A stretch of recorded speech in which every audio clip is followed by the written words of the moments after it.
कसबा आणि चिंचवड पोटनिवडणुकीच्या प्रचाराच्या तोफा थंडावल्या। 26 फेब्रुवारीला मतदान, 2 मार्चला मतमोजणी। कसब्यामध्ये मुख्यमंत्री एकनाथ शिंदे यांचा रोड शो, भाजपचे उमेदवार हेमंत रासनेंचा प्रचार। चिंचवडमध्ये अजित पवार यांचा नाना काटेंसाठी प्रचार, शेवटच्या दिवशी घरोघरी जाऊन भेटीगाठी घेण्यावर भर। पुण्यामध्ये मनसेला खिंडार, महाविकास आघाडीच्या उमेदवाराचा प्रचार केल्यामुळे मनसेच्या 7 पदाधिकाऱ्यांची हकालपट्टी। दिल्लीचे मुख्यमंत्री अरविंद केजरीवाल, पंजाबचे मुख्यमंत्री भगवंत मान आज उद्धव ठाकरेंची घेणार भेट। पहाटेच्या शपथविधीमुळे राष्ट्रपती राजवट उठली, हे वक्तव्य मस्करीत केलं होतं, राष्ट्रवादीचे अध्यक्ष शरद पवार यांचं विधान। राष्ट्रवादी काँग्रेसचे ज्येष्ठ नेते नवाब मलिक यांना हायकोर्टाकडून सकारात्मक प्रतिसाद, मलिक गंभीर आजारानं त्रस्त असल्याचं कोर्टानं केलं मान्य। आजपासून छत्तीसगडमध्ये काँग्रेसचे 3 दिवसीय राष्ट्रीय अधिवेशन, नाशिक पदवीधर दरम्यान काँग्रेसमधील वादावर निर्णयाची शक्यता। काँग्रेसच्या अधिवेशनासाठी राहुल गांधी, सोनिया गांधी रायपूरमध्ये। पंतप्रधान नरेंद्र मोदींची मेघालयमधल्या शिलाँगमध्ये रोड शो। राज्यातील व्याघ्र प्रकल्पाला किमान 75,000 शाळकरी विद्यार्थी देणार भेट, सुधीर मुनगंटीवारांची घोषणा।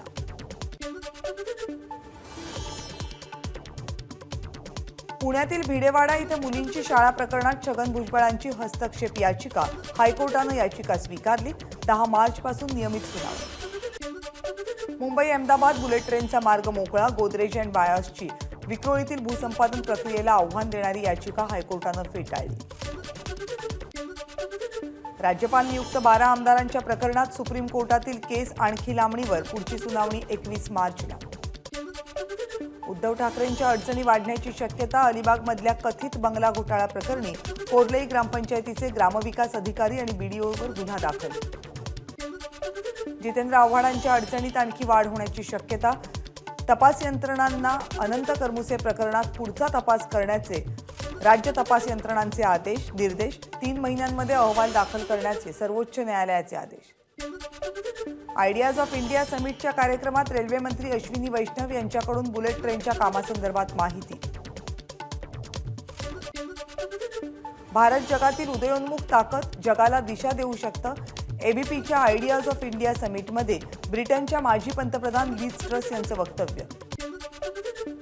पाकिस्तानची स्थापना शत्रुत्वाच्या आधारावरच झाली, तर भारतामध्ये मुस्लिम मोठ्या प्रमाणावर, पण पाकिस्तानात हिंदूंची संख्या कमी होतीये, कृष्णप्रकाश यांनी व्यक्त केली चिंता।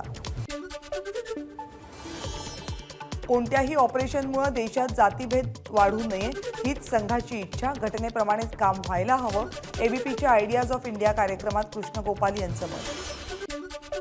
अनधिकृत बांधकामांना चाप बसवण्यासाठी शासनाचा महत्त्वाचा निर्णय, प्रकल्पांना जारी करत असलेलं प्रारंभ प्रमाणपत्र, भोगवटा प्रमाणपत्र संकेतस्थळावर जाहीर करावं लागणार। महाराष्ट्र राज्य शिक्षण परिषदेच्या अध्यक्षा शैलजा दराडेंवर नोकर भरती घोटाळ्यामध्ये गुन्हा दाखल। शिंदे गटाच्या मनोरुग्णालयातील आंदोलनावर ठाकरे गटाचा आक्षेप, मनोरुग्णालयासारख्या शांतता क्षेत्रामध्ये आंदोलन झालं कसं, ठाकरे गटाचा सवाल। चर्चगेट स्थानकाच्या नामांतराला वॉचडॉग फाउंडेशन आणि ईस्ट इंडियन असोसिएशनचा विरोध, चर्चगेट स्थानकाऐवजी कोस्टल रोडला सीडी देशमुखांचं नाव देण्याची मागणी। गेल्या काही दिवसात हवामानामध्ये होणाऱ्या बदलामुळे सर्दी, ताप आणि खोकल्याच्या रुग्णांमध्ये मोठी वाढ। लवकरच भारतीय रस्त्यांवर धावणार हायड्रोजन इंधनावर चालणाऱ्या बसेस, धुराऐवजी पाण्याचं उत्सर्जन करतात या बसेस। मुंबईतल्या वाहतूकदारांना बीकेसी एमटीएनएल जंक्शनपासून मुलुंडच्या लाल बहादूर शास्त्री मार्गापर्यंत थेट जाता येणार, महानगरपालिका 30 कोटी रुपयांचा बांधणार उड्डाणपूल। यवतमाळच्या रसिका आश्रय संस्थेकडून वयोवृद्धांसाठी मुंबई सहलीचं आयोजन। औरंगाबादमध्ये प्रधानमंत्री आवास योजनेसाठी निविदा देणाऱ्या 3 कंपन्यांच्या विरोधात गुन्हा दाखल, एकाच आयपी ॲड्रेसवरून 3 निविदा भरल्याचं उघडकीस। गुहागरमध्ये 1 कोटी रुपयांचं वीज बिल थकबाकी, वीज बिल भरलं नाही तर वीज तोडण्याचे महावितरणचे संकेत। चिंचवडमध्ये काल मुख्यमंत्री एकनाथ शिंदे यांचा रोड शो सुरू असताना कार्यकर्ते भिडले, ठाकरे गटाचे शहराध्यक्ष सचिन भोसलेंच्या हाताला दुखापत। माजी राष्ट्रपती प्रतिभाताई पाटील यांचे पती देवीसिंग शेखावत यांचं हृदयविकाराच्या झटक्यानं निधन। बीडमध्ये स्थानिक निधीतून झालेल्या विकास कामांचं खासदार प्रीतम मुंडे यांच्या हस्ते लोकार्पण, कामांचं कौतुक।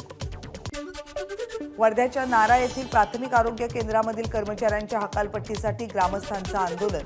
कर्मचारी रुग्णांशी उद्धटपणे वागत असल्यामुळे नागरिक त्रस्त. औरंगाबादमध्ये अंगणवाडी कर्मचाऱ्यांचं धरणं आंदोलन. सरकारविरोधात घोषणाबाजी. औरंगाबादमध्ये अभियांत्रिकी सहाय्यक संघटनेचं अर्धनंग अवस्थेमध्ये मुका आंदोलन. निवृत्त स्थापत्य अभियांत्रिकी सहाय्यकांच्या प्रलंबित मागण्यांसाठी आंदोलन. हिंगोलीमध्ये वंचित बहुजन आघाडीचं धरणं आंदोलन. शेतकऱ्यांच्या विविध मागण्यांसाठी वंचित आक्रमक. अहमदनगरच्या अमरापूरमध्ये शेतकरी विकास मंडळाचा रास्ता रोको. शेतकऱ्यांच्या विविध प्रश्नांसाठी आंदोलन. सेवानिवृत्त स्थापत्य अभियांत्रिकी सहाय्यक कृती समितीचं जळगाव जिल्हाधिकारी कार्यालयासमोर आंदोलन. मुंबईतल्या पवई सुवर्ण मंदिराजवळ रस्ता अचानक खचल्यामुळे वाहन चालकांची तारांबळ. विक्रोळीहून अंधेरीकडे जाणारी वाहतूक विस्कळीत. 3 दिवसांपूर्वी पालिकेनं केलेलं काम निकृष्ट असल्याचा नागरिकांचा आरोप. यवतमाळच्या बाभुळगावमध्ये दुय्यम निबंधक कार्यालयात साहित्याची तोडफोड. जमिनीची खरेदी खोटी असल्याचा आरोप. अहमदनगरच्या पिंपळणे गावातील शेतकऱ्यानं कांदा पिकावर फिरवला ट्रॅक्टर. भाव कोसळल्यामुळे खर्चही निघणार नसल्यानं शेतकरी हवालदिल. नाशिकच्या ध्रुवनगर परिसरामधून दुचाकी चोरीला. या प्रकरणी 23 वर्षीय आरोपी अटकेत. बीडमध्ये नशेखोर 15 जणांवर कारवाई. एका मुलानं अल्पवयीन मुलीवर बलात्काराच्या घटनेनंतर पोलिसांना जाग.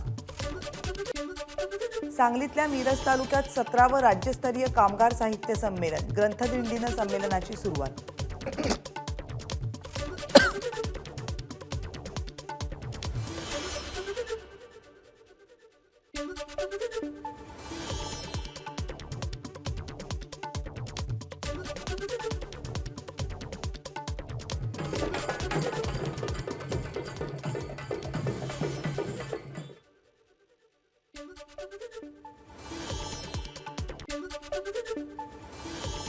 नाशिकच्या सौंदर्यात जैन तीर्थधामची भर. भव्य रंगमंडपात एकही खांब नसून अशा प्रकारचं हे पहिलं जैन मंदिर असल्याचा संस्थांचा दावा. बुलढाण्यामध्ये नदी नाल्यांच्या खोलीकरणामुळे बुलढाणा अजिंठा मार्गावर मोठ्या प्रमाणावर हिरवळ. अजूनही आणखी वृक्ष लागवड करण्याचा निर्धार. बीडमध्ये तुरीला 7,500 रुपयांचा भाव. दर वाढल्यामुळे शेतकऱ्यांना दिलासा. पालघरच्या भातेस गावातील शेतकऱ्यांचा 50 ते 60 एकरपेक्षाही जास्त क्षेत्रावर फूल शेतीचा प्रयोग. पाणी टंचाईवर मात करत माळरानावर फुलवली सेंद्रिय शेती. अहमदनगरमधल्या मांडवगण इथल्या युवा शेतकरी अजय गवांदेंची कमाल. हिंगोलीतील बाळासाहेब ठाकरे हळद संशोधन केंद्राचं आज जलपूजन. खासदार हेमंत पाटील यांच्यासह अनेक शेतकऱ्यांची उपस्थिती. बीड जिल्ह्यामध्ये मागील वर्षीपेक्षा यावर्षी ऊसाच्या हंगामात दुप्पट वाढ. बुलढाण्यातल्या बेलाडमधल्या नागाजोगी समाजाच्या तांडा वस्तीमध्ये पिण्याच्या पाण्याचा प्रश्न ऐरणीवर. बीडच्या परळी स्थानकावरील रिझर्व्ह इंजिन धक्का पॉइंटला धडकलं. समोरून येणाऱ्या एक्सप्रेसला थांबवण्यात आल्यामुळे अपघात टळला. गोंदियामध्ये न्यायासाठी रस्त्यावर उतरलेल्या आंदोलनकर्त्यांवर गुन्हा दाखल. अहमदनगरच्या माढा तालुक्यातल्या मोडलिंब इथं वऱ्हाडाच्या बसला भीषण आग. वऱ्हाडी बसमधून उतरल्यानंतर बसनं घेतला पेट. जळगावच्या अहिरवाडी गावातील गुरांच्या गोठ्याला भीषण आग. 4 गुरांचा मृत्यू. पुणे बंगळुरू महामार्गावर धारवाडजवळ कार आणि ट्रकचा भीषण अपघात. इंदापूरमधल्या डाळजमध्ये पहाटेच्या सुमारास कारचा अपघात. 3 प्रवाशांचा मृत्यू. चंद्रपूरमधल्या शकुंतला लॉनमधील लग्न सोहळ्यात चोरी प्रकरणी एका अल्पवयीन मुलाला अटक. 9 लाखांचे दागिने हस्तगत. अहमदनगरच्या पाथर्डीमधील सोनं चांदीचे व्यापारी बंडूशेठ चिंतामणी यांच्यावर जीवघेणा हल्ला. गौतमी पाटीलच्या अहमदनगरमधल्या कार्यक्रमात तरुणांची हुल्लडबाजी. पोलिसांकडून लाठीचार्ज.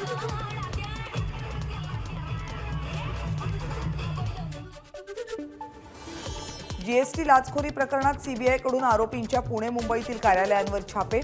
कागदपत्र, डिजिटल उपकरणं, 4 लाख रुपये आणि सोन्याचे दागिने सीबीआयकडून जप्त. मुंबईतल्या धारावीमधल्या महाराष्ट्र निसर्ग उद्यानात विविध प्रकारच्या वनस्पतींचं प्रदर्शन. हिंगोलीतल्या वसमत शहराजवळ रेतीची वाहतूक करणारा ट्रॅक्टर पुलावरून नदीत कोसळला. ट्रॅक्टर चालक जागीच ठार. कोल्हापूरमधल्या कणेरी मठामध्ये 10 ते 12 जनावरांचा संशयास्पद मृत्यू. अनेक जनावरं आजारी. पशुवैद्यकीय अधिकाऱ्यांकडून मृत्यूच्या कारणांचा तपास सुरू. वातावरण बदलाचा पालघरमधल्या मिरची पिकाला मोठा फटका, मिरचीवर चुरडामुरडा रोगाचा प्रादुर्भाव. पालघरच्या बोईसरमध्ये कला क्रीडा महोत्सवाचं उद्घाटन, 128 स्पर्धा 3 दिवसांमध्ये संपन्न होणार. प्रतिष्ठेच्या संगीत नाटक अकादमी पुरस्कारांचं वितरण, शास्त्रीय गायिका आरती अंकलीकर, कठपुतळी सादरीकर्त्या मीना नाईक आणि अभिनेते प्रशांत दामले यांचा सन्मान. सुप्रसिद्ध कथ्थक नृत्यांगना शमा भाटे यांना संगीत नाटक अकादमी पुरस्कार, नृत्य क्षेत्रातील योगदानासाठी पुरस्कार. मुख्यमंत्र्यांच्या हस्ते मुसंडी या चित्रपटाचं पोस्टर अनावरण, यूपीएससी आणि एमपीएससीच्या विद्यार्थ्यांची व्यथा मांडणारा चित्रपट. सुप्रीम कोर्टानं गोदरेज अँड बॉयसची याचिका फेटाळली, मुंबई उच्च न्यायालयानं बुलेट ट्रेन प्रकल्पासाठी जमीन संपादनाला दिला हिरवा कंदील. कॅलिकतहून सौदी अरेबियाला जाणाऱ्या विमानाचं तिरुवनंतपुरम विमानतळावर आपत्कालीन लँडिंग, प्रसंगावधानामुळे प्रवाशांचे प्राण बचावले. आघाडीची इंधन आणि गॅस कंपनी ओएनजीसी अरबी समुद्रामध्ये 103 विहिरी खोदणार, $2 अब्ज गुंतवणूक करण्याची तयारी. जेट एअरवेज प्रकरणात ईडीला हायकोर्टाचा झटका, गोयल दाम्पत्याविरोधातली ईसीआयआर रद्द. छत्तीसगडच्या रायपूरमध्ये आजपासून काँग्रेसचं 3 दिवसीय राष्ट्रीय अधिवेशन, काँग्रेस वर्किंग कमिटीची निवडणूक होते की सगळे अधिकार अध्यक्षांना दिले जातात यावर होणार निर्णय. खलिस्तानी चळवळीला विरोध कराल तर इंदिरा गांधींना चुकवावी लागलेली किंमत तुम्हालाही चुकवावी लागेल, खलिस्तान समर्थक अमृतपाल सिंग यांची गृहमंत्र्यांना धमकी. गुजरात विधिमंडळात बहुमतानं पेपरफूट विरोधी कायदा मंजूर, राज्यसेवा परीक्षेचा पेपर लीक झाल्यामुळे आरोपींना 1 कोटी रुपयांचा दंड आणि 10 वर्षांची शिक्षा होण्याची शक्यता. लडाखमध्ये बर्फानं गारठलेल्या पँगॉंग सरोवरात मॅरेथॉन स्पर्धेचं आयोजन, गिनीज वर्ल्ड रेकॉर्डमध्ये नोंद. बंगळुरूतील G20 परिषदेमध्ये अमेरिकेचा कोषागार सचिव जॅनेट येलेन यांची उपस्थिती, रशियातल्या आणखी कठोर आर्थिक निर्बंधाला प्रतिबंध लावण्यासाठी G20 देशांना सहकार्याची मागणी. विराट कोहलीनं अलिबागमध्ये कोट्यवधी रुपयांचा बंगला घेतला विकत, 2000 स्क्वेअर फुटाच्या अद्ययावत बंगल्यासाठी 6 कोटी रुपयांचा खर्च. आंतरराष्ट्रीय नेमबाजी विश्वचषकात युवा नेमबाज अनिश भानवालनं पटकावलं कांस्य पदक. जागतिक अर्थव्यवस्था पूर्वपदावर आणण्याची जबाबदारी आघाडीच्या अर्थव्यवस्थांच्या संरक्षकांवर, G20च्या बैठकीत पंतप्रधानांचं संबोधन. भारताचा माजी क्रिकेट कर्णधार सौरव गांगुली बांगलादेशच्या पंतप्रधान शेख हसीना यांच्या भेटीला, डीसीबीचे अध्यक्ष नजमुल हसन पापोन यांचीही उपस्थिती. भारताविरुद्धच्या 3ऱ्या कसोटी सामन्याला कर्णधार पॅट कमिन्स मुकणार. व्हॉट्सअॅपवर पाठवलेला मेसेज करता येणार एडिट, लवकरच येते नवं फीचर. ग्राहकांना आकर्षित करण्यासाठी नेटफ्लिक्सनं त्यांचे सबस्क्रिप्शन दर केले आणखी कमी. सेबीकडून एनएसईला सोशल स्टॉक एक्सचेंज हा स्वतंत्र विभाग म्हणून सुरू करायला मंजुरी. G20 देशांच्या अर्थमंत्र्यांची आणि केंद्रीय बँकेच्या गव्हर्नर्सची पहिली बैठक आजपासून बंगळुरू. शिफ्ट संपतात कर्मचाऱ्यांनी वेळेवर घरी जावं यासाठी कंपनीनं बसवली आहे लॉक प्रणाली, कामाची वेळ संपली की संगणक लॉक होणार, घरी जाण्याचा सल्ला देणार. सॉफ्ट ग्रिड कम्प्युटर्स असं इंदोरमधल्या कंपनीचं नाव. जिओकडून रिचार्ज ऑफर्सची घोषणा, विविध प्लॅन्समध्ये अनेक GB डेटा मोफत दिला जातो. तरुणाईला वेड लावणाऱ्या फॉर्म्युला 1 रेसर कार्स मुंबईच्या रस्त्यांवर धावताना दिसणार, 12 मार्चपासून रेड बुल शोरनचं आयोजन. जपानच्या समुद्र किनाऱ्यामध्ये आढळली महाकाय चेंडूच्या आकाराची वस्तू, जपानमध्ये अफवांना उधाण. एबीपी माझा, उघडा डोळे बघा नीट.